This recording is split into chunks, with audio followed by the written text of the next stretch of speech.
एक स्नान की तेज आवाज महल की चारदीवारी को चीरती है। लाखों की संख्या में मौजूद दासियां तुरंत अपनी जगह से उछल पड़ती हैं। घबराए बिना वे श्रृंगार कक्ष की ओर भागती हैं। ये कोई आपातकालीन सैन्य स्थिति नहीं है, बल्कि सम्राट की सेवा करने का दैनिक सुबह का अभ्यास है।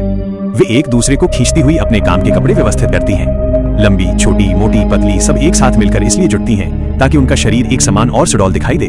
उनके कपड़े व्यवस्थित करने का वो काम परेड करते सैनिकों से भी ज्यादा सधा हुआ होता है।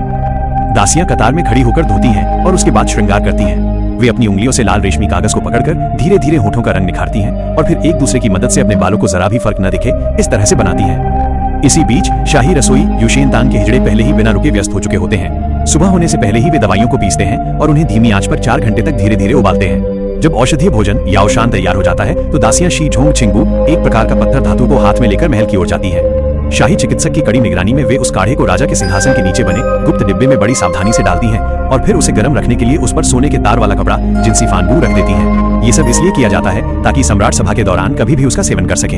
इससे भी ज्यादा आश्चर्यजनक बात यह है कि महल के अंदर का जू सांगना झेंटोंग, एक प्रकार का तांबे का भाप उपकरण, सम्राट की उम्र बढ़ाने के लिए बनाया गया है।